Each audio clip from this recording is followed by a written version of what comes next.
Muy buenas tardes a todos y todas quienes nos acompañan desde las distintas regiones del país.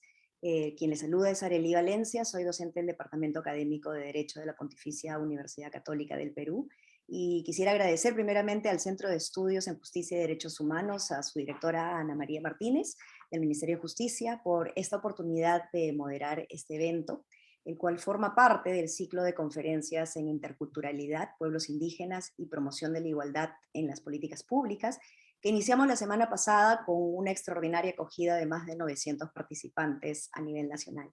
Este ciclo de conferencias es coorganizado por el Ministerio de Justicia y Derechos Humanos y el Ministerio de Cultura, quienes conjuntamente buscan fomentar la valorización de nuestra diversidad cultural, desarrollar conciencia ciudadana sobre la importancia de prestar servicios públicos con relevancia cultural y de este modo avanzar una agenda de promoción de la igualdad y lucha contra la discriminación en general.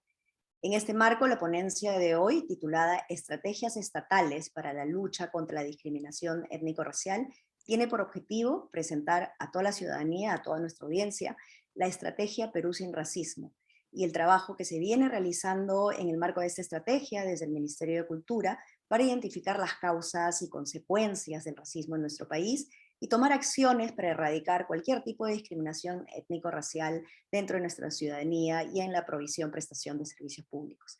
Esta ponencia estará a cargo de Mónica Barriga Pérez, ella es directora de Diversidad Cultural y Eliminación de la Discriminación Racial del Ministerio de Cultura. Mónica es abogada de la Universidad del Rosario de Bogotá, Colombia, máster en Derecho Constitucional por la Universidad de Castilla-La Mancha, Toledo, España, y magíster en Derecho con mención en Política Jurisdiccional por la Pontificia Universidad Católica del Perú. Ha sido también directora general de Derechos Humanos y directora general de Búsqueda de Personas Desaparecidas del Ministerio de Justicia. Mónica tendrá aproximadamente 45 minutos a una hora para su presentación, luego de lo cual vamos a abrir un espacio para la lectura de sus preguntas, la sistematización de sus preguntas, que estará a mi cargo. Así que les pido que por favor puedan hacernos llegar sus preguntas a lo largo de su presentación para irlas compilando en la sección que indica preguntas y respuestas, questions and answers, en el chat de la plataforma Zoom. Así que sin mayores preámbulos, Mónica, te doy el pase, pero previamente a tu presentación me gustaría darle unos minutos a la directora del Centro de Estudios en Justicia y Derechos Humanos, Ana María Martínez, para un cordial saludo a toda la audiencia, que tengo entendido que tuvimos más de 1.500 inscritos, y sí es importante agradecer esa acogida. Muchas gracias. Muy buenas tardes. Mónica Liliana Barriga Pérez, directora de Diversidad Cultural y Eliminación de la Discriminación Racial del Ministerio de Cultura.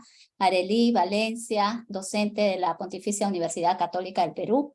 Servidoras y servidores públicos, profesionales, estudiantes, ciudadanos en general, que nos acompañan desde las diferentes regiones del Perú. En mi calidad de directora general del Centro de Estudios en Justicia y Derechos Humanos del Ministerio de Justicia y Derechos Humanos, queremos hacerle llegar también el saludo del señor Ministro de Justicia y Derechos Humanos, Daniel Maurate Romero, y le damos pues la más cordial bienvenida a este ciclo de conferencias Martes de Justicia y Derechos, cuya temática, como lo dijo Arely, en este mes de agosto, es justamente sobre la interculturalidad, pueblos indígenas y promoción de las igualdades de las políticas públicas. En tal sentido, estamos muy complacidos de contar con la participación del Ministerio de Cultura para dar a conocer a todo el público que nos acompaña todos los martes sobre temas en materias de derechos humanos que son tan importantes, como es el que nos convoca el día de hoy, las estrategias que ha diseñado el Estado para luchar contra la discriminación étnico-racial. Por lo tanto, agradecemos al Ministerio de Cultura por unirse a este objetivo común de fortalecer capacidades al público en general y a los servidores del Estado. Muchísimas gracias a todos y todas y que disfruten de este espacio académico. Muchísimas gracias, Ana María. Entonces damos inicio a tu presentación, Mónica. Muchas gracias, reciban un cordial saludo. Primero agradecer al Centro de Estudios del Ministerio de Justicia por la invitación, a Ana María Martínez, a su directora general, por este espacio y por esta coorganización con el Ministerio de Cultura. Agradecer a Arely también porque nos acompaña en la mesa y además ha sido una gran impulsora de este espacio entre el Ministerio de Cultura y el Ministerio de Justicia. Es para mí un gran honor, un gran gusto el poder compartir esta mesa, este espacio académico y poder llegar a los diferentes lugares, a las diferentes personas en el territorio nacional. Creo que es parte de las ventajas y de los privilegios que nos da la tecnología y contar además con la presencia de tantas personas inscritas y más de 500 personas que en este momento nos acompañan en la plataforma y que nos siguen en las redes de Facebook, de Twitter, en las diferentes redes sociales, así que muchas gracias.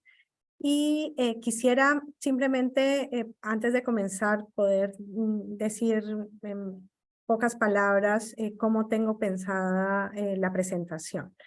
Quisiera en la primera parte de la presentación poder hablar de conceptos como diversidad cultural, poder compartir alguna data importante que es relevante para conocer nuestra diversidad cultural y posteriormente entrar a los conceptos de discriminación étnico-racial, de racismo y cómo estos elementos configuran un problema público que requiere una atención desde el Estado. Y posteriormente entraré a hablar de la estrategia Perú sin Racismo como mecanismo que estamos implementando en el Ministerio de Cultura para poder abordar y cerrar esas brechas que se vienen generando a partir de ese problema público. Entonces voy a compartir pantalla con ustedes para poder dar inicio.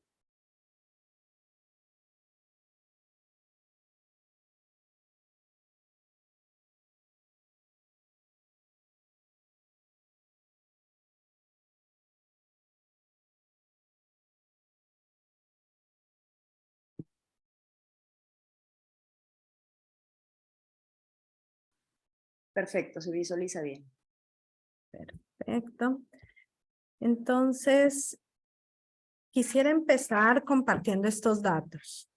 Desde el Ministerio de Cultura y desde la base de datos oficial de pueblos indígenas originarios y con el último Censo Nacional de Población y Vivienda, contamos con 55 pueblos indígenas, 48 lenguas indígenas, más de 5 millones de personas que se sienten o se consideran indígenas, parte de los pueblos indígenas, lo cual representa el 26% del total de la población. Y más de 4 millones de personas tienen como lengua materna una lengua indígena.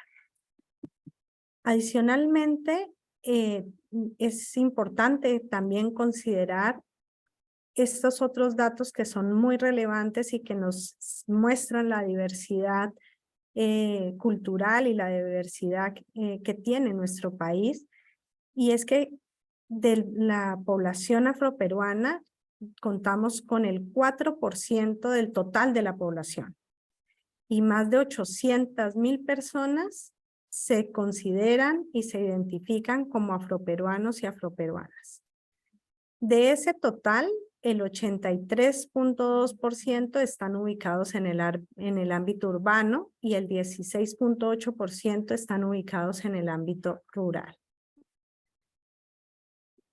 Y a partir de estas cifras que nos muestran el panorama general, además de, porque parte del trabajo y trabajo que realizamos desde el Ministerio de Cultura está orientado a la atención de servicios de los pueblos indígenas originarios y de la población afroperuana.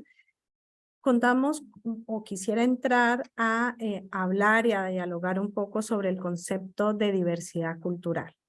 ¿Qué entendemos por diversidad cultural? ¿No? Y cuando nosotros hablamos de esta diversidad cultural como patrimonio de la humanidad, entendemos que existen diferentes expresiones culturales que emanan de la creatividad individual o colectiva y que además se fusionan entre ellas. Es decir, esa fusión de culturas que coexiste en una sociedad sin que ninguna se considere patrón de las demás. Es decir, sin que ninguna esté por encima de las demás. Y creo que ese concepto de respeto y de igualdad de la diversidad cultural es muy importante para posteriormente hablar del concepto de discriminación étnico-racial. Cuando nosotros hablamos de la valoración de esas expresiones culturales, estamos hablando de que las diferentes formas en las que se expresan también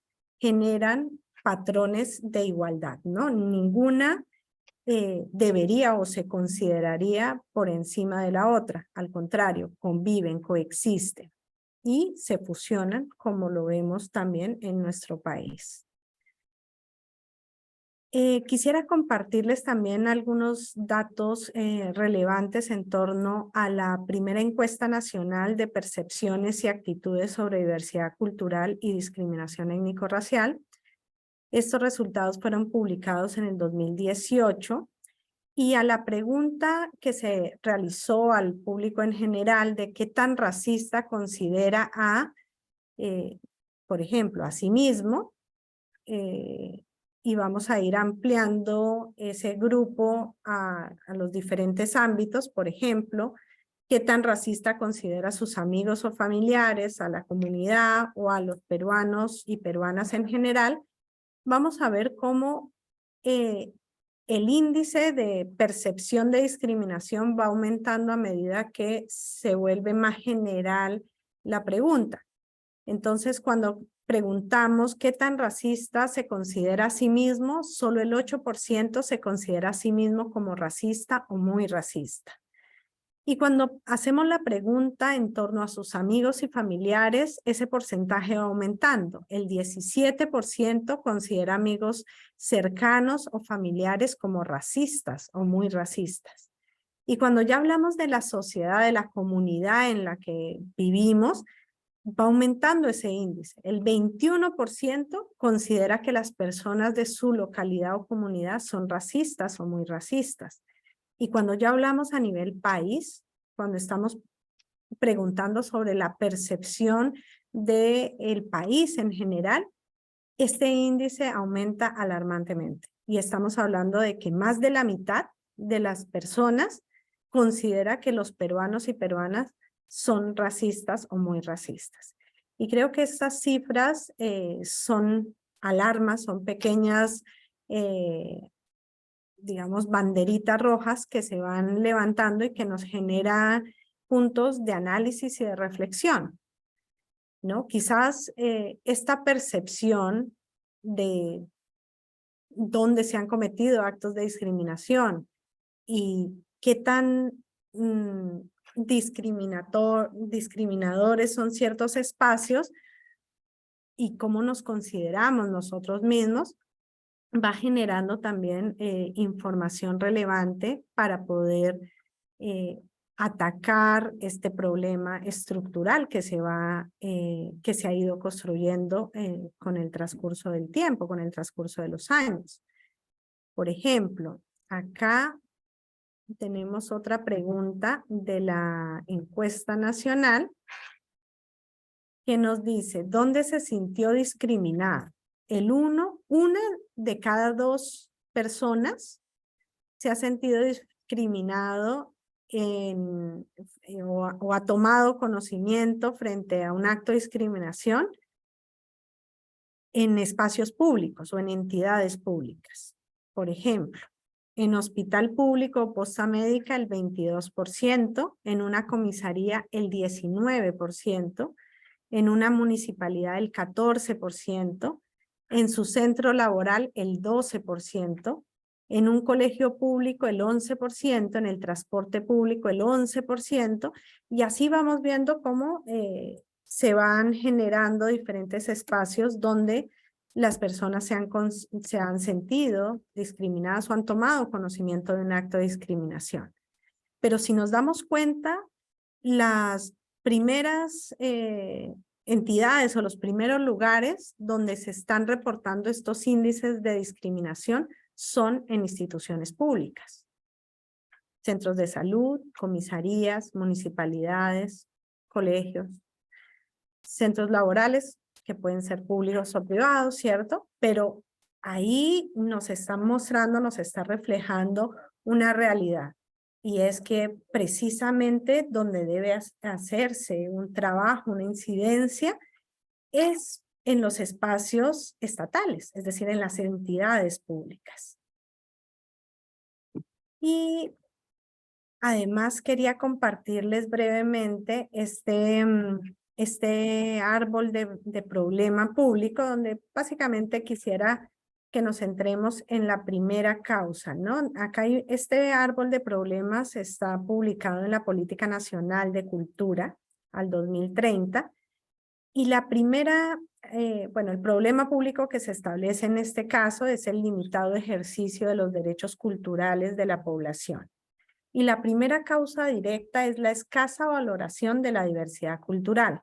Y como causas indirectas tenemos, primero, el limitado reconocimiento de la diversidad cultural en la esfera pública y privada. Y como otra causa indirecta, el alto nivel de presencia de estereotipos y prácticas de racismo y discriminación étnico-racial.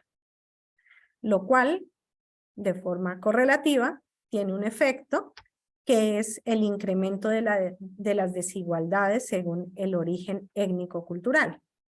Entonces, en este primer espacio, en estas causas y en estos efectos, vemos cómo están directamente vinculados a uno de los aspectos que estamos dialogando el día de hoy, que es la discriminación étnico-racial y el racismo. Si nosotros queremos desde el Estado, digamos, desde las entidades del Estado, poder generar espacios libres de discriminación, necesitamos a la vez generar espacios de valoración de esa diversidad cultural. Reconocernos como un país diverso y sentirnos orgullosos de esa diversidad, de esos orígenes, sin establecer jerarquías entre las diferentes expresiones de esa diversidad cultural.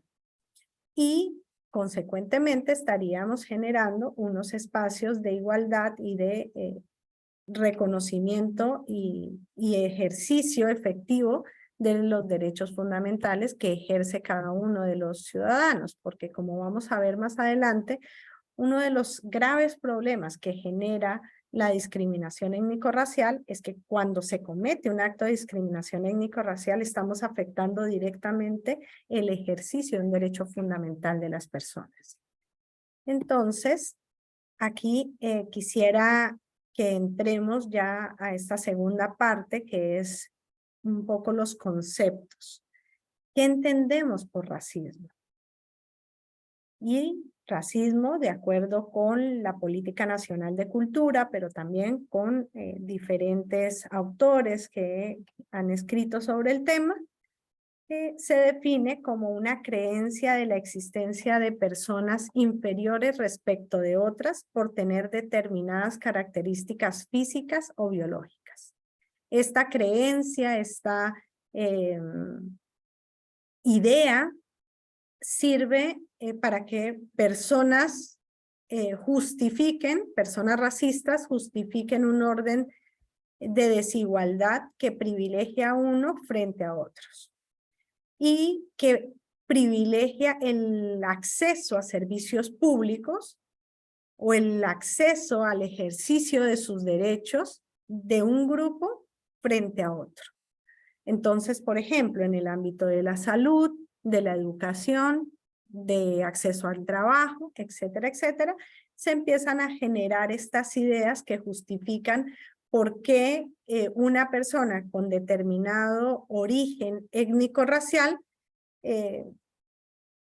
es más o menos hábil para determinadas actividades, o tiene más, digamos, tendencia a determinados actos o de determinadas actividades. Y este tipo de creencias generan estereotipos, generan etiquetas, generan prejuicios, donde en el imaginario colectivo empezamos a etiquetar a las personas y a clasificarlas para determinadas acciones. Para esto sí, para esto no. Aquí puedes estar, este es, digamos, tu lugar, pero en este otro lugar no. Eres bueno para esto, pero quizás no eres bueno para esto otro. Entonces, ese tipo de creencias nos generan estereotipos. Estereotipos que pueden ser negativos o positivos, pero el problema está con los estereotipos negativos que generan prejuicios. Y esos prejuicios afectan en la interacción del día a día, pero también tienen un trasfondo mucho más estructural en el acceso a servicios y en el ejercicio de derechos de determinados grupos de personas. De ahí que se crea o que se justifique el concepto errado de razas, que en realidad, aquí quisiera hacer un énfasis, y es que claro, no existen las razas. El concepto de raza no existe porque existe una sola raza, que es la raza humana. Una sola raza. De acuerdo con los avances científicos en el genoma humano, todos somos iguales. Y existe solo una raza, que es la raza humana. Entonces, las otras características físicas y biológicas no nos etiqueta o no nos establecen diferentes razas. En realidad, todos somos parte de una sola raza, que es la raza humana, y por lo tanto tenemos el mismo potencial y por lo tanto tenemos las mismas habilidades que se pueden ir desarrollando dependiendo del contexto y etcétera, etcétera, diferente de los espacios en los que estamos. Pero no es que exista una predisposición genética para un determinado acto o no, ¿no? Y esto quizás también vinculado con estas creencias y estas teorías de criminología que en algún momento se estuvieron difundiendo, ¿no? Quizás si hay abogados penalistas recordarán cuando en criminología se hablaba de diferentes rasgos para establecer si esa persona tenía tendencia a cometer determinado delito, ¿no? Entonces, ese tipo de conceptos lo único que generan son prejuicios, y prejuicios que afectan directamente a las personas en el ejercicio de su vida y de las elecciones, además de vida, que quieren tener, porque los limita a tener determinados espacios en los cuales sí puede desempeñarse y en cuales no. Y esa interacción social va generando también límites y barreras. Y ese es el problema estructural que debemos atacar desde el Estado. Si queremos generar espacios de igualdad, de no discriminación, de igualdad de oportunidades para todos, necesitamos primero reconocernos como iguales y poder generar los mecanismos necesarios para desarrollar los diferentes potenciales que tienen las personas, independientemente de su origen étnico, independientemente de cuál es su ascendencia. Y creo que esos son conceptos interesantes, importantes que debemos tener en cuenta cuando hablamos de discriminación étnico-racial.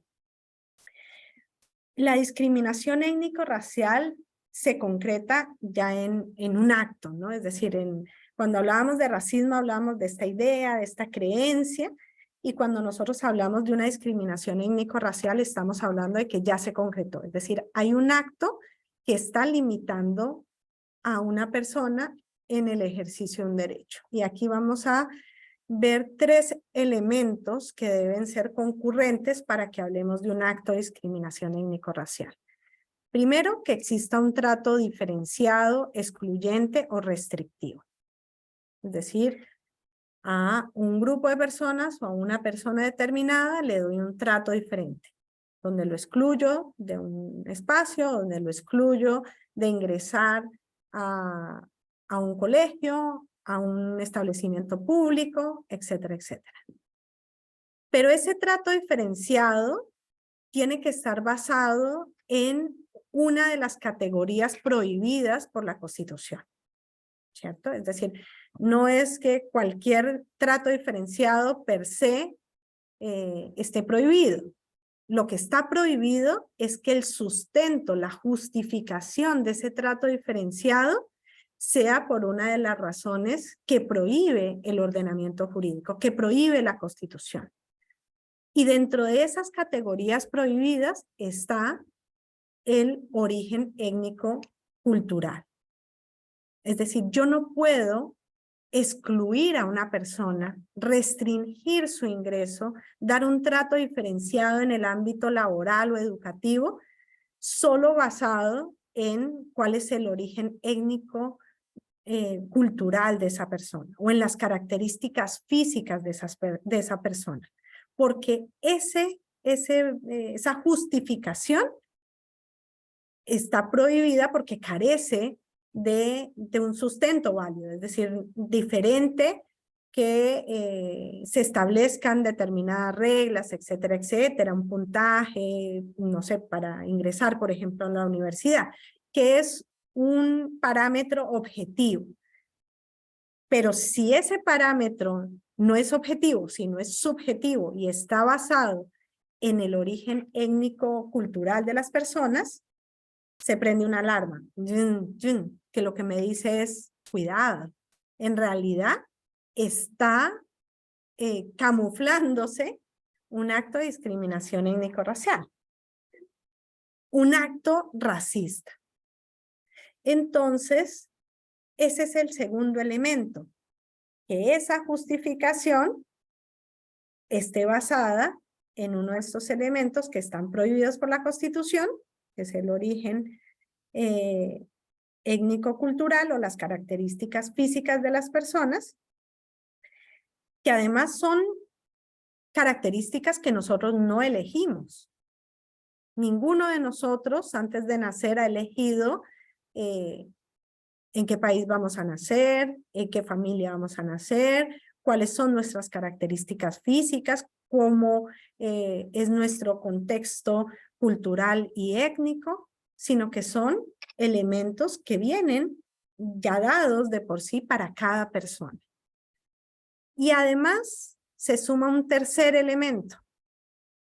El trato es diferenciado, excluyente o restrictivo, está basado en un origen étnico-cultural o en las características físicas de la persona. Y tercero, anula o menoscaba el reconocimiento, los derechos y las libertades fundamentales de las personas. Es decir, tiene una incidencia directa en el ejercicio de la vida de las personas. Yo utilizo esa justificación para limitar el acceso a la educación. No, aquí no ingresan determinadas personas. O para limitar el ejercicio al derecho al trabajo.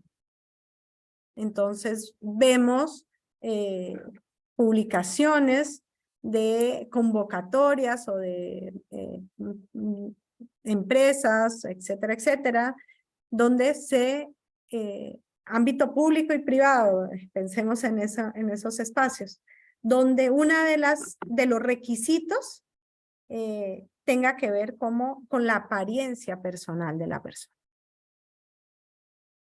Entonces, si uno de los requisitos es la apariencia, estamos diciendo que estamos hablando de las características físicas de las personas. y que por lo tanto yo no puedo limitar el acceso al trabajo de una persona por ese fundamento. Porque lo que yo voy a medir en mi ámbito laboral es el desempeño profesional de la persona. Y por lo tanto las características físicas no son una justificación válida para poder limitar ese ejercicio del derecho al trabajo. Y así vamos viendo que en realidad el concretar ese acto de discriminación étnico-racial va a estar vinculado al ejercicio de un sinnúmero de derechos. Acceso a la administración de justicia, por ejemplo. El ciudadano que acude a las entidades de administración de justicia y se comunica en su lengua materna y le dicen, no te entiendo, no te puedo recibir la denuncia. O no los dejan ingresar por la forma como está vestida la persona. Elementos que es como mi indumentaria, como yo me visto, hace parte de mi identidad étnico-cultural. Y por lo tanto no es válido que me limiten el acceso a una determinada institución o a un determinado lugar teniendo en cuenta cómo yo me visto o mi apariencia física o la lengua que hablo. O en un centro de salud. La persona asiste al centro de salud para recibir una asistencia médica y no es posible entenderle cuál es el dolor que la aqueja. Es decir, ¿por qué está yendo? Poder darle una atención adecuada, una atención con pertinencia cultural, teniendo en cuenta estos elementos que construyen nuestra identidad étnico-cultural. Y que además la lengua es uno de los elementos, primero, que nos permite comunicarnos y que en un país multicultural e intercultural es necesario tener en cuenta para permitir el ejercicio pleno de los derechos de todas las personas. Entonces, estos tres elementos que constituyen la discriminación étnico-racial, y para poder enfrentar este problema público de discriminación étnico-racial, porque la competencia del Ministerio de Cultura está orientada específicamente a la discriminación étnico-racial. Sabemos que la discriminación tiene diferentes expresiones y se manifiesta de diferentes formas. Específicamente la discriminación étnico-racial es la competencia del Ministerio de Cultura, y a partir de esa problemática, de ese problema público, porque además es un problema estructural, es un problema que no vamos a poder solucionar de un momento a otro o con las acciones de una sola entidad. Necesitamos articular con diferentes entidades, con diferentes actores públicos y privados, donde nos sumemos todos los ciudadanos, sociedad civil, para poder generar cambios y para poder generar un impacto a futuro. Entonces, este problema estructural, este problema público de racismo y discriminación étnico-racial requiere que se aborde como una política pública, y en ese contexto se aprobó la estrategia Perú sin racismo. Perú sin racismo tiene 4 objetivos estratégicos. Primero, contribuir a la erradicación de la discriminación étnico-racial. Segundo, valorar y promover la diversidad cultural. Tercero, sensibilizar y concientizar a la sociedad sobre la problemática. Y coadyuvar en el fortalecimiento del marco legal y de las políticas públicas. Y antes de que entremos a desarrollar la estrategia de Perú sin racismo, queremos compartirles este pequeño y breve video que nos va a hablar sobre la estrategia. El Perú es un hermoso país ante los ojos del mundo, valorado por sus diversas culturas y por su gente. Yo me pregunto, así como nos valoran por fuera, como país, ¿nos valoramos tal como somos? Veamos, el 25% de los peruanos discriminan por la vestimenta, el 19% por el color de piel y el 26% discrimina por la forma de hablar. Parece que en lugar de valorarnos, nos hemos dividido a causa del racismo. Un mal que nos lleva a negar nuestros orígenes, lastimando a miles de familias y a toda la sociedad. Pero ya no queremos seguir así.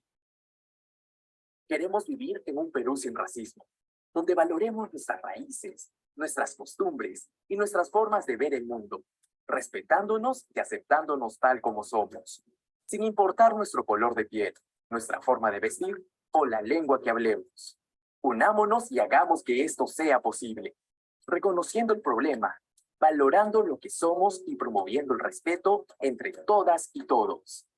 Solo así construiremos un país justo con igualdad de oportunidades.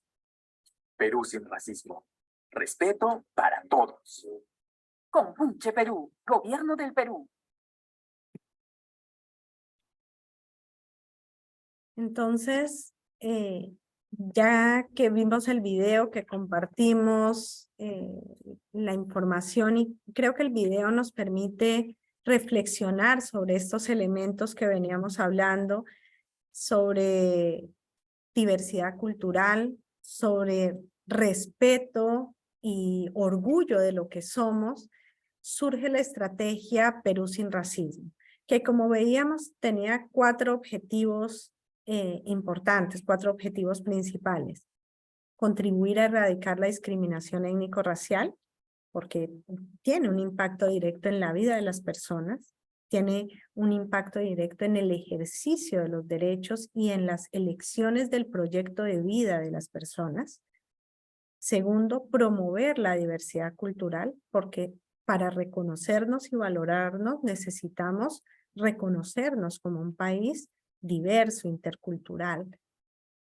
El tercer objetivo, que está relacionado a sensibilizar e informar sobre el problema público que se ha identificado, porque parte de lo que veíamos en los resultados que hablábamos al inicio de la presentación es que quizás no existe un reconocimiento todavía propio, profundo, respecto de esos estereotipos y prejuicios que hemos aprendido en el transcurso de nuestras vidas y que necesitamos quizás replantearnos, que necesitamos cuestionarlos para generar espacios de igualdad real y para generar espacios de convivencia.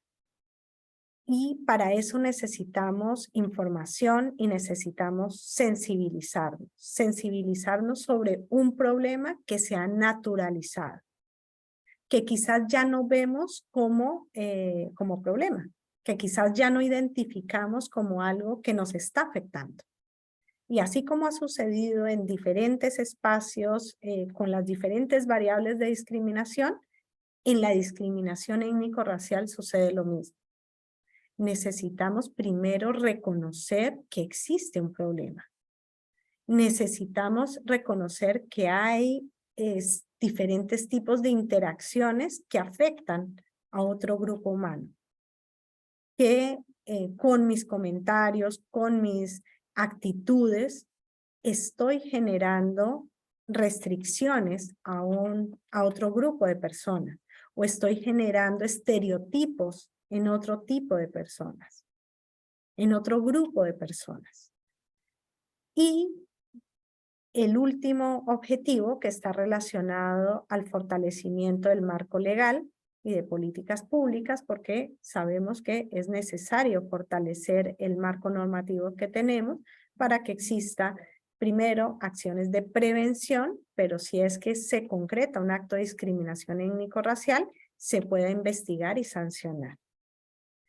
A partir de estos 4 objetivos, la estrategia Perú sin racismo, que es a nivel nacional y que hemos estructurado diferentes acciones.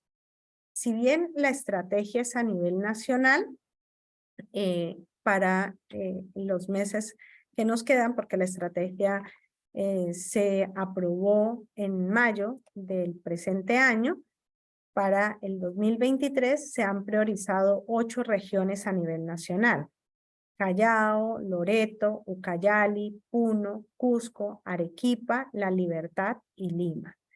De esas 8 regiones ya empezamos acciones de implementación de la estrategia en Callao, Loreto y Ucayali. La próxima semana vamos a estar en Ucayali con el taller de fortalecimiento de capacidades para funcionarios públicos. Este taller de fortalecimiento de capacidades está orientado principalmente a las 5 instituciones que veíamos al inicio con los resultados de la encuesta nacional, que eran los lugares donde se generaban los índices más altos o se reportaban los actos de discriminación étnico-racial. Entonces, es necesario involucrar a estas entidades para poder generar un servicio con pertinencia cultural y generar un cambio. Dentro de los talleres de fortalecimiento de capacidades participan comisarías, instituciones educativas públicas y privadas, centros de salud, gobiernos regionales y municipalidades. Y a partir de esos talleres de fortalecimiento de capacidades se van identificando también otras acciones que se requieren llevar a cabo. Por ejemplo, si es necesario establecer una guía, un protocolo de atención, si estamos hablando de generar espacios de atención con pertinencia cultural. Entonces vamos generando diferentes alternativas para poder brindar un mejor servicio a la ciudadanía. Y además el generar estos espacios de información con los funcionarios y servidores públicos que participan sobre cómo identificar un acto de discriminación étnico-racial. Estos conceptos que veíamos que son importantes para poder saber si estamos ante un acto de discriminación étnico-racial y también mirar cómo podemos orientarlo, cómo podemos atender ese caso, cuáles son las diferentes alternativas de investigación y de sanción de los actos de discriminación étnico-racial, porque en el ordenamiento jurídico lo que tenemos es una diversidad de entidades que tienen funciones sancionatorias en torno al ámbito de discriminación étnico-racial. Entonces, dependiendo del espacio en el que se dé el acto de discriminación étnico-racial, será la autoridad competente para llevar a cabo la investigación y sanción. Por ejemplo, si estamos hablando de un acto de discriminación en un centro de salud, será su salud. Si estamos hablando de un acto de discriminación en un colegio público, será el Minedo. Pero si estamos hablando de un acto de discriminación en un colegio privado, será Indecopi. Si estamos hablando de un acto de discriminación en el comercio, en el consumo, en un establecimiento público, será Indecopi. Entonces vamos viendo que dependiendo el lugar donde se genere el acto de discriminación étnico-racial, también será la entidad competente, la encargada de investigar y sancionar este acto. Esto en el ámbito administrativo, porque sabemos que existe un delito de discriminación que está contemplado en el ordenamiento jurídico, en el Código Penal, en el artículo 323, y que si se da un acto de discriminación étnico-racial, también se pueden activar las vías jurisdiccionales para la investigación y sanción, que será ante el Ministerio Público, y la sanción correspondiente por parte del Poder Judicial. Entonces, estas son las 8 regiones que se han priorizado durante este año. Estas regiones se han ido ampliando, la verdad, en este momento tenemos 10 regiones en las que tenemos programadas de aquí a diciembre las intervenciones, y al ser una estrategia nacional, se tendrá que llevar a cabo también acciones en los siguientes años. Como hablábamos, cuando en las diapositivas anteriores, cuando nos referimos a un problema estructural, sabemos que estamos ante un problema que no se soluciona de inmediato, que no se soluciona con una intervención puntual, sino que requiere de diferentes acciones. También dentro de la estrategia Perú sin Racismo tenemos actividades de sensibilización y de información, que son intervenciones en espacios públicos con la finalidad de informar, reforzar cuáles son estos conceptos básicos, valorar nuestra diversidad cultural y además poder informar sobre los diferentes servicios que se vienen brindando desde el Ministerio de Cultura, por ejemplo, el Servicio Orienta, con sus diferentes canales de atención para brindar la orientación técnico-legal en torno a los reportes de casos de discriminación étnico-racial. Y dentro de estas actividades de sensibilización e información que se vienen haciendo en espacios públicos y en las diferentes regiones donde vamos a implementar la estrategia. El segundo punto que está relacionado al fortalecimiento de capacidades, que era el punto que veíamos en la diapositiva anterior, con estas 5 entidades que se han priorizado para tener un trabajo articulado con las diferentes instituciones, fortalecer las capacidades, brindar asistencia técnica para elaboración de programas de ciudadanía intercultural, de ordenanzas, de guías de atención y de mejora en los servicios públicos para poder eliminar la discriminación étnico-racial y promover la diversidad cultural. Existe también dentro de la estrategia una campaña comunicacional que se está implementando, está en construcción. La idea es que a través de los mensajes de radio, televisión, redes sociales, medios impresos, poder llegar a un número mayor de personas para informar y sensibilizar sobre esta situación, este problema público que se quiere atacar y poder generar estos espacios de valoración de nuestra diversidad cultural, de reconocimiento y de eliminación de la discriminación étnico-racial a partir de estas campaña publicitaria. También hemos desarrollado acciones de presentaciones artísticas, de reconocimiento de artistas nacionales, donde se han llevado a cabo, se han programado 2 eventos artísticos en el Gran Teatro Nacional.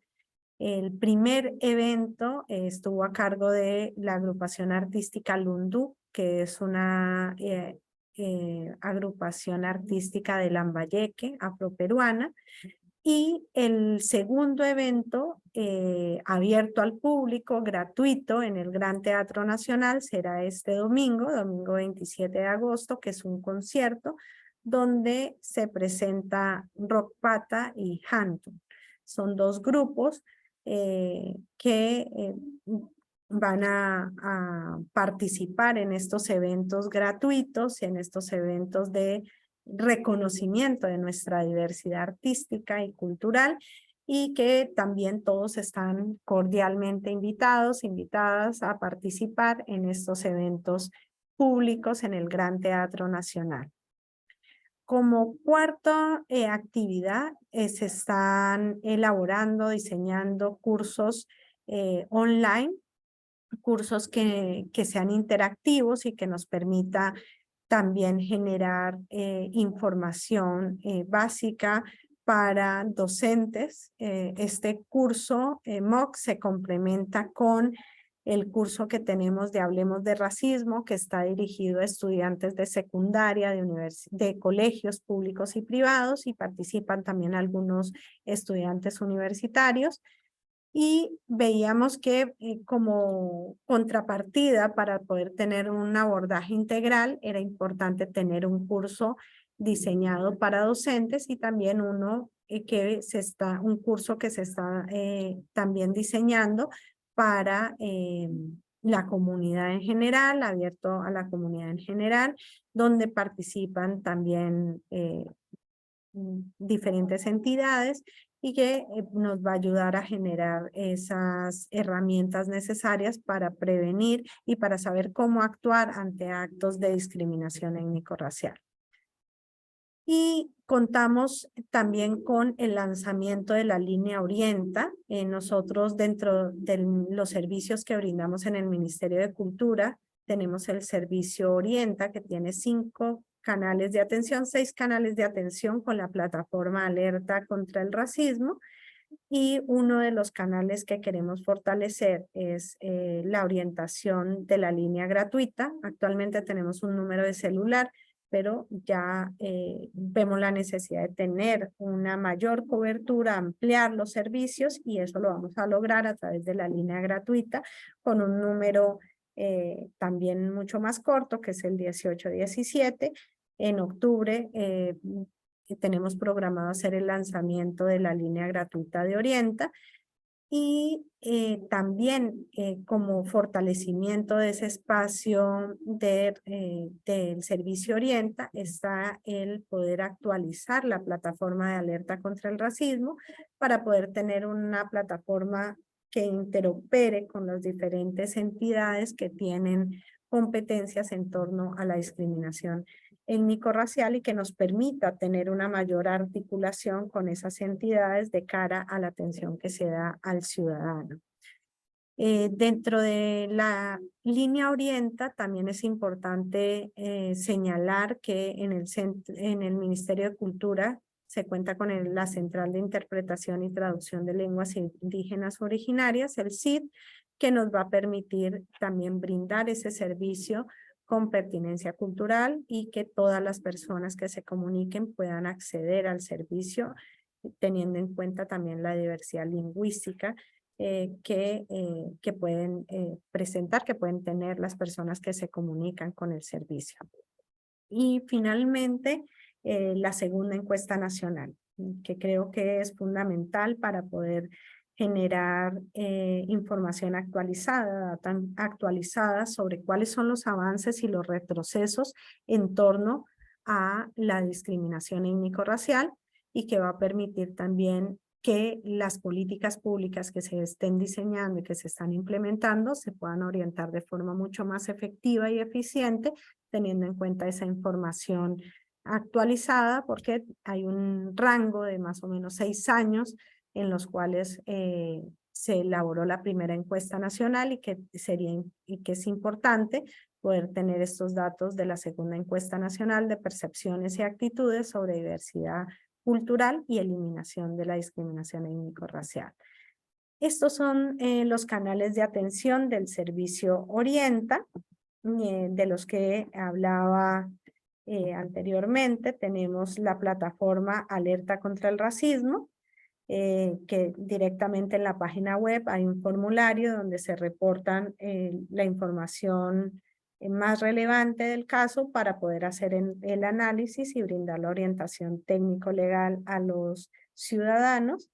Está el servicio de correo electrónico, que es servicioorienta@cultura.gov.pe, donde también pueden escribirnos y envían las consultas. Están las redes sociales del Ministerio de Cultura, está la atención a través del número del Ministerio de Cultura con el anexo 4159 o al teléfono de celular que aparece en este momento en pantalla, y que también genera mensajes instantáneos o poder hablar y reportar los casos mediante el WhatsApp.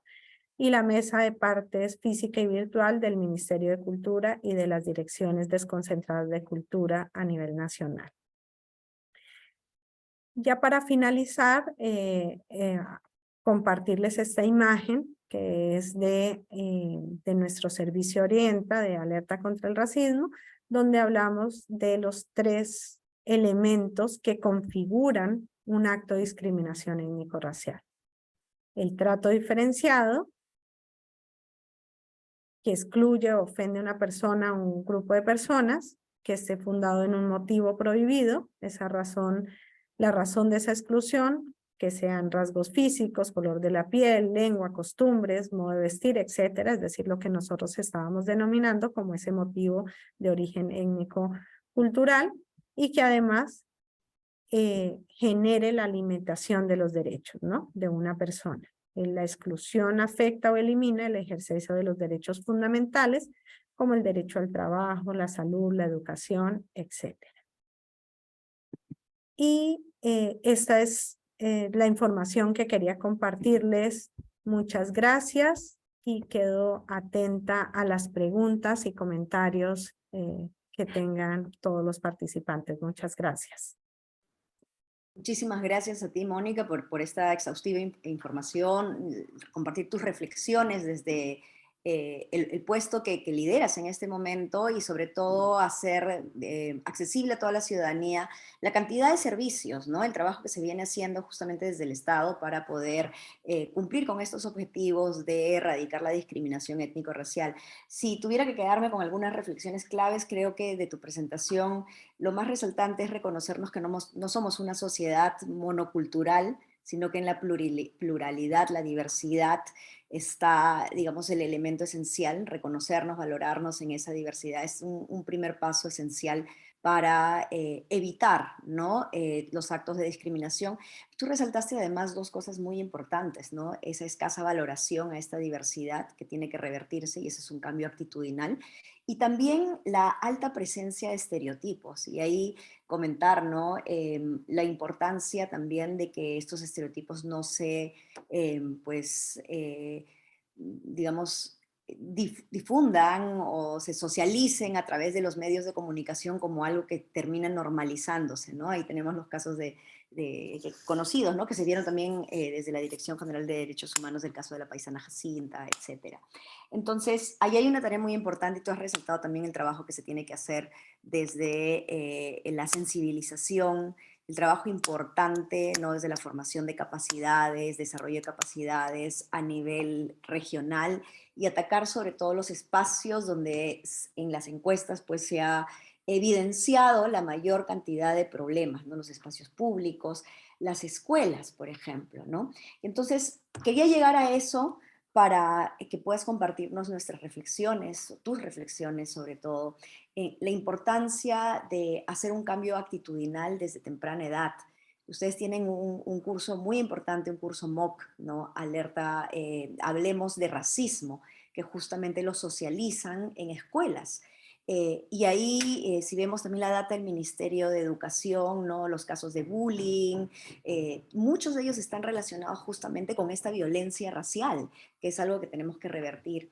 Y si me permites, me gustaría que nos cuentes un poquito acerca de la finalidad de este curso, ¿no?, Hablemos de Racismo, y la importancia de que cuando se hagan las convocatorias, pues se dé el apoyo de las entidades educativas justamente para poder socializarlo, ayudar a que los estudiantes, pues desde temprana edad, logren desarrollar esa conciencia y ese aprecio a la diversidad cultural, y se pueda hacer ese cambio cognitivo, porque no se socializa únicamente en casa, sino en diversos espacios donde recibes lo negativo, pero también puedes ser un agente de transformación y de cambio con la información positiva que recibes. Entonces, esa sería como una primera pregunta de carácter bastante reflexivo. Sí, muchas gracias, Arely. Creo que este espacio nos permite hablar sobre el curso Hablemos de Racismo, que está dirigido principalmente a estudiantes de secundaria. Y yo creo que el curso se diseñó de esa forma porque somos conscientes de que uno de los espacios más importantes para generar cambios es precisamente los espacios educativos y con niños, niñas y adolescentes, pero también porque son los niños, niñas y adolescentes quienes pueden sufrir actos de discriminación étnico-racial y no tienen las herramientas suficientes para poder canalizarlo y poder también tomar acciones.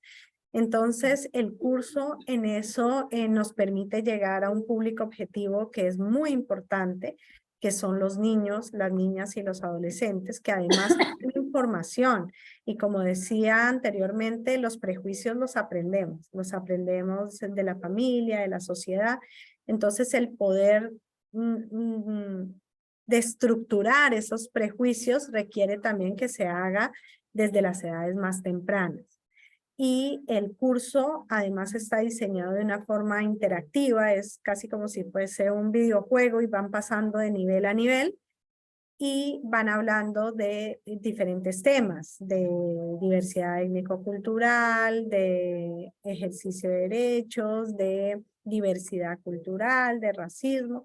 Entonces son conceptos básicos que le permiten a los chicos entender de qué estamos hablando, de por qué cuando yo interactúo con mi amiguito, mi compañero del salón, no está bien que yo le haga comentarios que lo haga sentir mal, no está bien que yo normalice determinado tipo de expresiones, de actitudes, ¿no? Entonces vamos a generar cambios y vamos a generar conciencia. Incluso los chicos además son agentes de cambio extraordinarios, porque ellos no se quedan con esa información, sino que llegan a sus casas a replicar esa información. Mamá, papá, no digas eso, no hagas eso, o incluso generan espacios de mayor inclusión.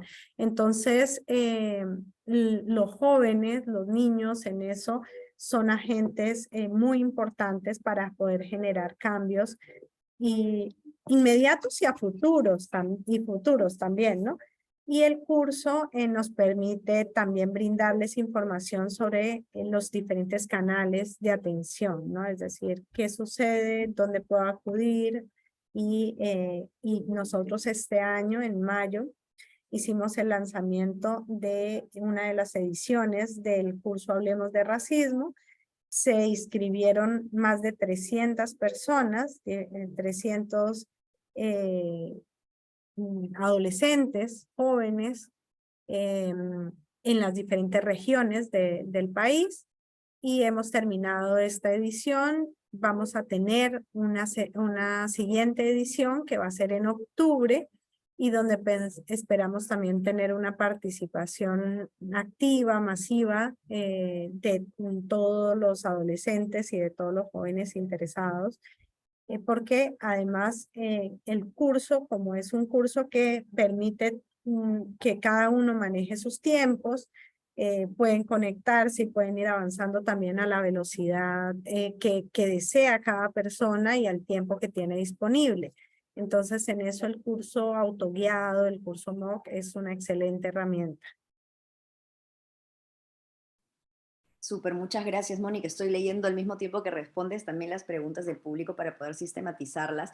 Justamente una de ellas estaba haciendo referencia a la importancia de tener la data actualizada y creo que tú al final de tu presentación hiciste mención en que ya va a salir la segunda encuesta nacional de percepciones sobre el racismo. Si podrías afianzarnos esto en que, obviamente, no es que va a salir mañana, pero que están en ese proceso. Y la importancia de tener esta data cuantitativa también, ¿no? De medir nuestras percepciones y que nos permita identificar los espacios, lugares donde se necesita una mayor trabajo del Estado y la sociedad. Sí, efectivamente.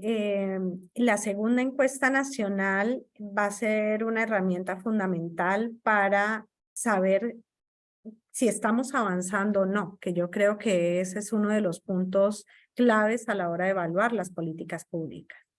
¿Qué tanto se ha avanzado?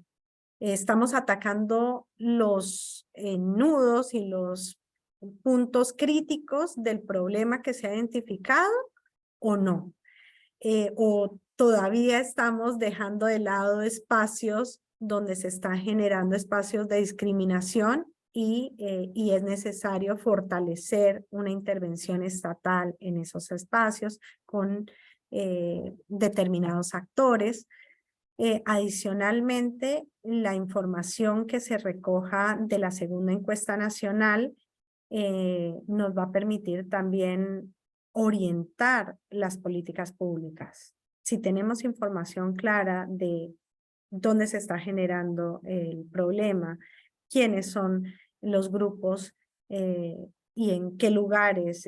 Por ejemplo, la encuesta en eso nos dio información muy importante sobre las entidades que se estaban generando estos actos de discriminación étnico-racial para poder generar intervenciones, mirar qué tanto se ha avanzado, si eso ha cambiado, se ha diversificado o y también a partir de eso poder mirar cuál es la estrategia de la intervención del Estado de forma mucho más eficiente y que genere un cambio a corto, mediano y a largo plazo. Creo que la pandemia también es otro de los elementos para tener en cuenta, para considerar. La primera encuesta se realizó hace más de 6 años. El estudio, el levantamiento de la información se hizo en el año 2017 y la publicación de los resultados fue en el 2018. Y en ese rango tenemos además una pandemia que tiene unos efectos en diferentes ámbitos y es importante saber qué está pasando y cómo se está generando ese impacto también en los ámbitos de discriminación étnico-racial. Ver si, como mencionaba hace unos minutos, si hay avances o hay retrocesos, porque ese es otro de los elementos que también es importante medir y considerar. ¿Qué tanto hay de conocimiento sobre el tema? Si ya hay mayor información o estamos todavía en esa etapa inicial de generar información o ya existe una conciencia mucho más clara del tema y pasamos a otro tipo de nivel de atención. Y tener los datos actualizados, esa base de datos va a ayudar muchísimo a justificar las intervenciones que se hagan desde el Estado y desde las diferentes entidades que tienen competencia en materia de discriminación étnico-racial, que como también he señalado durante la presentación, no es un problema público que se vaya a solucionar solo con las acciones del Ministerio de Cultura, sino que necesitamos un trabajo articulado, multisectorial, además en los 3 niveles de gobierno, para poder generar los espacios de igualdad y de reconocimiento y valoración de la diversidad cultural, que es lo que todos queremos. Muchísimas gracias, Mónica. Y de hecho estamos todos atentos a los resultados de esa encuesta para ver de esa primera línea de base que se presentó en 2018, cuánto se ha avanzado en términos de acciones y qué más se necesita por hacer si es que pues no han habido cambios, digamos, significativos. Y la intervención también, ¿no?, de distintos niveles de gobierno es muy importante. Y esto lo quiero ligar justamente a una pregunta que está muy ligada a lo que has expuesto, ¿no? El enfoque de cambio actitudinal en la provisión de servicios públicos. Y aquí Marisol Ancalle justo nos dice, entiendo que ella es servidora pública, ¿no? Y me parece desde el hecho de plantear la pregunta ya un hito bastante importante, que es yo desde mi función pública, desde el servicio público, cómo puedo contribuir, ¿no?, a evitar, ¿no?, accionar o dar servicios que no sean responsivos, ¿no?, a reconocer la relevancia cultural, pero peor aún, a tener actitudes discriminatorias en la provisión del servicio. Sí, efectivamente yo creo que parte por esa primera pregunta en torno a qué está en mis manos, ¿no? ¿Qué puedo hacer para generar ese cambio? ¿Qué puedo hacer para contribuir a esos espacios de igualdad y de reconocimiento de la diversidad cultural y de atención y de un servicio con pertinencia cultural? Y nuestro cambio de actitud como servidores públicos cuando brindamos el servicio es fundamental, ¿no? Es el generar esa empatía de ponernos en el lugar del otro, de ponernos en el lugar del ciudadano y decir cómo yo puedo hacer para facilitarle la vida al ciudadano en general como servidores públicos, pero para poder dar una atención adecuada en torno a que mi forma de atención no lesione esas otras formas de ver y de entender el mundo, de esa cosmovisión que pueden tener otro grupo de personas, pero además también cuando hablábamos de los ejemplos, de cómo en mi rol de servidor, de servidora pública, cuando yo interactúo con los ciudadanos, estoy brindando un servicio que tiene una repercusión directa en el ejercicio de sus derechos. Entonces, si mi trato es discriminatorio, es hostil, es basado en una de estas categorías que veíamos que son prohibidas por la Constitución porque no tienen un fundamento y simplemente su apariencia física, su forma de vestir, la forma como habla, yo ya genero barreras para que accedan al ejercicio de esos derechos y al acceso a los servicios. Entonces, el plantearnos de cuidado, porque puedo estar generando quizás espacios de discriminación, generando actos de discriminación étnico-racial. Entonces, creo que es muy valioso este aporte y esta participación de los funcionarios y servidores y servidoras públicas que nos permite empezar a reflexionar en torno al tema y de ver cómo desde los diferentes espacios podemos aportar, ¿no? Creo que en eso también ha ido cambiando y ha ido mejorando. Quizás ya todos somos mucho más conscientes de que si una persona quiere acceder a un servicio y no se comunica en nuestro idioma, en nuestra lengua, entonces poder brindar un servicio de traducción, poder generar los espacios para que se puedan comunicar y que puedan recibir el servicio adecuado. Quizás antes había más resistencia en torno a que simplemente no se le atiende. Creo que ahora hay un cambio en torno a ese tema y quizás hay mayor conciencia de que hay otros canales para poder articular, por ejemplo, desde los centros de salud. Llega una persona y requieren una atención en una lengua específica, poder comunicarse con la CID, con la Central de Interpretación del Ministerio de Cultura, y que se pueda brindar esa atención, ser ese punto de conexión que permite en casos de emergencia que se brinde una atención con pertinencia cultural. Y así se van generando diferentes espacios de interacción y de cambio.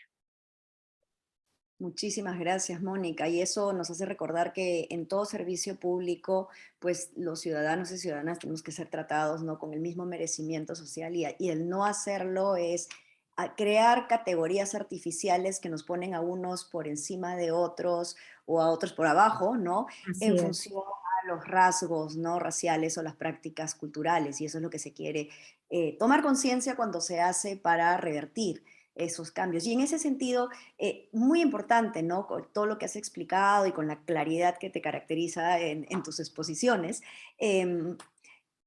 sí quisiera tal vez como hacer énfasis, porque acá veo varias preguntas que van en esa línea, ¿no? También la identificación de los conceptos, ¿no? Cuándo es solo diferenciación, cuándo llegamos a discriminación, y los diferentes servicios que se brindan, ¿no? Esto ahora es como una situación o una estructuración jurídica de los espacios para poder atender casos de discriminación que 10 años atrás tal vez no existían, ¿no? Y entonces ver el servicio orienta, por ejemplo, si hay un caso donde la persona tiene la sospecha, ¿no?, no la seguridad jurídica, pero la sospecha de haber sido víctima o de haber visto que alguien ha sido víctima de algún trato discriminatorio étnico-racial, entonces llama al servicio orienta. ¿Y qué es lo que recibe de parte de ustedes?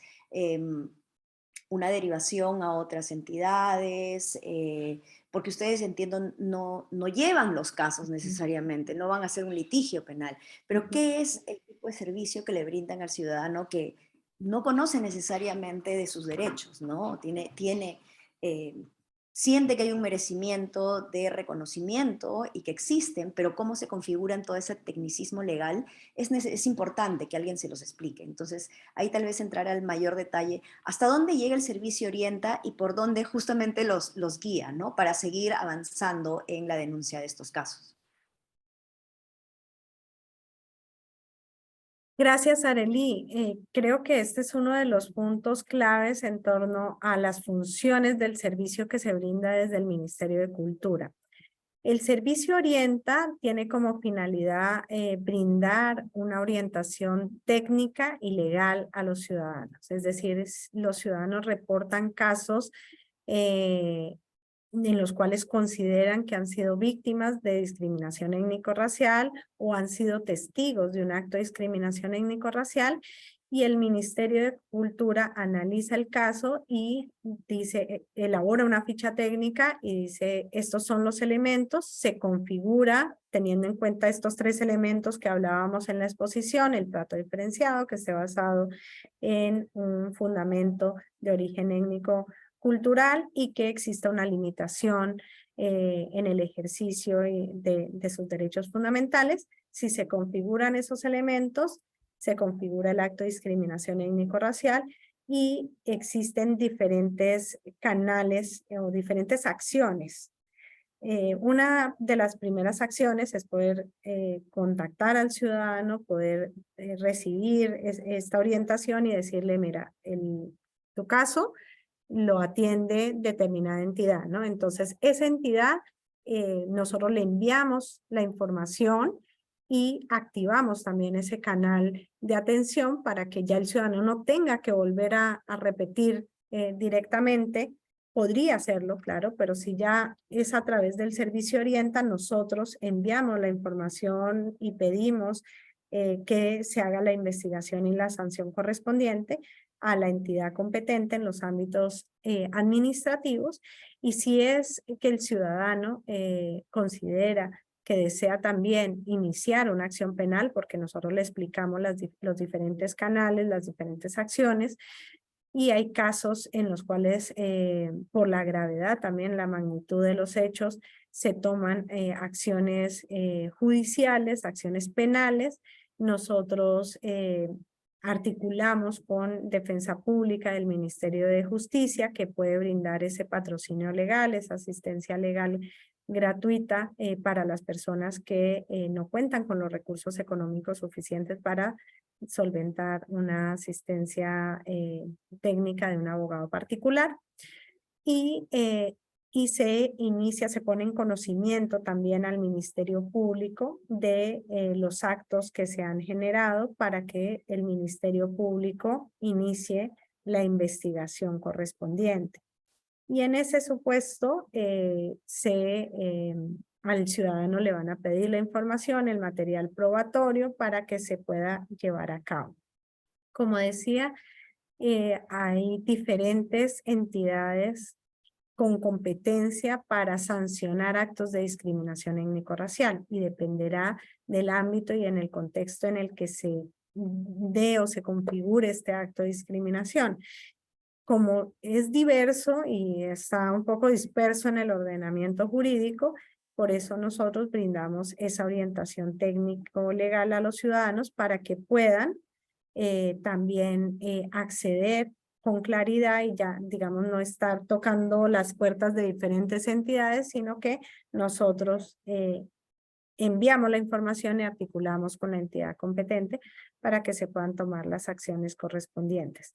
Además, hacemos un seguimiento al caso, es decir, no solo se remite la información, sino que nosotros hacemos un seguimiento al caso para ver si se está investigando, qué acciones se están tomando, y también tenemos otro tipo de medidas complementarias como los comunicados públicos, donde a través de un comunicado institucional se alerta, se pone presente una situación de discriminación étnico-racial para que la entidad correspondiente también active los canales correspondientes de investigación y de sanción. También a partir del servicio Orienta se pueden generar piezas gráficas de información que nos ayuden a sensibilizar e informar sobre las diferentes problemáticas. Entonces son medidas complementarias, pero que ayudan a sumar en estas estrategias para erradicar el racismo y la discriminación étnico-racial. Muchísimas gracias, Mónica. Eso queda clarísimo. Ahora, si es que alguien tiene algún caso que quisiera ser expuesto, bueno, cuál es el servicio que ustedes dan y la importante guía, ¿no? De qué causas, qué canales deben seguir y cómo les hacen el seguimiento. Ese primer paso es crucial, porque a veces uno acciona en otros lados y te cierran las puertas, este no es el espacio, entonces importantísimo que la ciudadanía, nuestra audiencia conozca. A mí como en mi rol de educadora a nivel universitario, investigadora también, toda esta información me parece fascinante. Una última pregunta, Mónica, que tiene que ver con algo que tú resaltaste que es crucial en el sector público, en la gestión pública, que es los sectores o los ministerios no son compartimentos estancos que trabajan de manera aislada, sino que justamente desarrollamos intervenciones o se desarrollan intervenciones y políticas que tienen que tener un cariz intersectorial. Y ciertamente el trabajo de lucha contra la discriminación o a favor de la igualdad, pues es un trabajo, ¿no?, de derechos humanos fundamentalmente, Así que es. incorpora enfoques, ¿no?, como el enfoque intercultural, también el enfoque género, importantísimo, etc. Y entonces ahí tú has resaltado esta importancia, este trabajo, y hay varios sectores que intervienen, ¿no? El ente rector es el Ministerio de Cultura en todo lo que tú has conversado, pero quisiéramos saber, por ejemplo, está la CONACOT, que es la Comisión Nacional contra la Discriminación. ¿Cómo vienen articulando ustedes el trabajo con ellos? Que han venido haciendo un trabajo muy importante también, y eso como un ejemplo del trabajo concertado que debe ser, que debe darse, ¿no?, en el Estado. Efectivamente, la CONACOT, que es la Comisión Nacional contra la Discriminación, es un espacio de articulación entre los diferentes sectores del Estado que tienen competencias en discriminación en general. La Secretaría Técnica está en cabeza del Ministerio de Justicia y Derechos Humanos, y creo que ha sido un espacio relevante, importante, para poder articular y generar consensos entre los diferentes sectores. Es decir, cuando se presenta un acto de discriminación étnico-racial o discriminación en general, se requieren acciones y la intervención de diferentes sectores. Entonces, CONACOT durante mucho tiempo fue ese espacio de consenso, de articulación, de pronunciamiento, también público. Se sacaban comunicados conjuntos donde todos los integrantes de la CONACOT firmaban el comunicado para hacer incidencia, para poder generar visibilidad y colocar en la agenda pública también la problemática, porque sabemos que si no está en la agenda pública, no se puede avanzar y no hay recursos. Entonces, parte de poder avanzar desde el Estado es poder colocar en la agenda pública, visibilizar los problemas que se vienen generando, y CONACOT creo que fue un espacio importante para eso. Nosotros somos parte de CONACOT, del Ministerio de Cultura, es uno de los integrantes de la CONACOT, y hemos tenido reuniones en el presente año. Hace creo que un mes aproximadamente tuvimos la última reunión en la comisión, donde además se ven también estrategias, digamos, más a largo plazo, ¿no? No tan, a veces sí se llevan casos puntuales, pero hay otros espacios en los que se ven, por ejemplo, informes sobre determinadas temáticas. Yo recuerdo informes importantes que en su momento salieron de CONACOT sobre discriminación étnico-racial en medios de comunicación, por ejemplo. También un informe sobre la discriminación para comunidad LGTBI. Entonces, son diferentes temas que se van viendo y que son informes que además tienen un estudio y un sustento técnico y un respaldo institucional de todas las instituciones y sectores que son parte de CONACOT. Y la idea de CONACOT es que todas las instituciones que tienen competencias en discriminación hagan parte de la comisión. Entonces, es una comisión multisectorial, y además participan actores como Indecopi, por ejemplo, que tienen un rol también importante en sanción de actos de discriminación en espacios de consumo y de protección al consumidor. Súper, muchísimas gracias, Mónica. Creo que nos has mapeado todo el estado situacional, ¿no?, de las intervenciones del Estado y las entidades que trabajan, ¿no?, por una sociedad más inclusiva, libre de discriminación. Con eso quiero agradecer y cerrar, y agradecer sobre todo a las más de 850 personas que nos han seguido desde el inicio de la conferencia. Esto es realmente un lujo poder tener, lamentablemente no los podemos ver, pero los podemos sentir, pero es un lujo tener a este nivel de audiencia conociendo, ¿no?